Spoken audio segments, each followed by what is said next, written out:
Today, I want to address producers who aren't exactly producers. As most of you know, back in the day, in the 80s, 90s, and early 2000s, being a music producer, meaning owning a label or a production company, meant investing in the singers and bands you chose and wanted to work with, handling every stage of production from arrangement to recording and from mixing to mastering, investing in all of that, investing in music videos and investing in the artist's image. That's what it meant. Today, unfortunately, that kind of producing's over. And of course, it's not the producer's fault either. Why did it end? Because you can't make money from recorded music like you used to. When did it get to this point? At the end of the 90s and early 2000s, with the end of the CD era and music moving to the internet, first, of course, the music industry completely collapsed due to piracy, and later, even though it recovered with legal downloads and streaming platforms,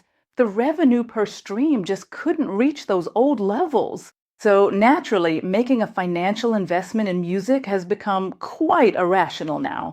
In that sense, there's no need to criticize the producers. Because, of course, we can't expect any person or institution looking at it as an entrepreneur, an investor, or a merchant to put money into a business where they can't turn a profit. But here's what I take issue with. Yes, producers aren't investing money in music. So who is? The artist themselves is, because the artist approaches music emotionally, not commercially like a producer. And since they want to create their music no matter what, they make their own investment and handle the production themselves. They invest in their image, they invest in their music video if they have to, and in the end, they're somehow okay with not making a profit. Because they're doing something they truly want to do, something they're passionate about and love, and they find spiritual fulfillment in it. In this new era, where does the trouble start in relationships with producers? After the artist covers all these processes I've mentioned, they knock on a producer's door just to get their album or single out into the market. Why do they do that? Mostly because they don't know how to release it themselves.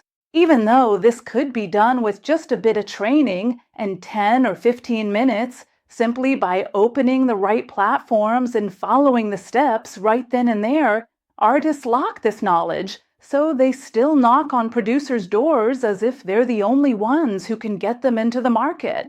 And producers take advantage of this lack of knowledge. Of course, not all of them. Of course, there are producers who truly want to help artists and are fair enough to only expect a return that's proportional to the effort they put in. But then there are some labels that make you say, oh my God. They think the artist doesn't know what to do anyway. They don't know how to distribute their songs or how to get onto the charts. Let them join my catalog, and I'll distribute their songs with just one click, taking 50% of all their income, and maybe put them on a few playlists, they say. So why do they do that? There's no cost for the producer to do this anyway. And they say, if I sign 100 artists and 2 of them blow up, I've hit the jackpot. So, my dear artist friends, if the producer isn't offering concrete promises, like shooting a music video or having strong PR power to promote you in ways you can't, or a producer who will truly pave your way, then by all means, work with them and give them the share they deserve. But if they're not that kind of producer, please learn how to upload your songs to platforms yourself through DistroKid, CD Baby, Ditto, or any digital distributor. Work on your own branding and digital marketing strategy.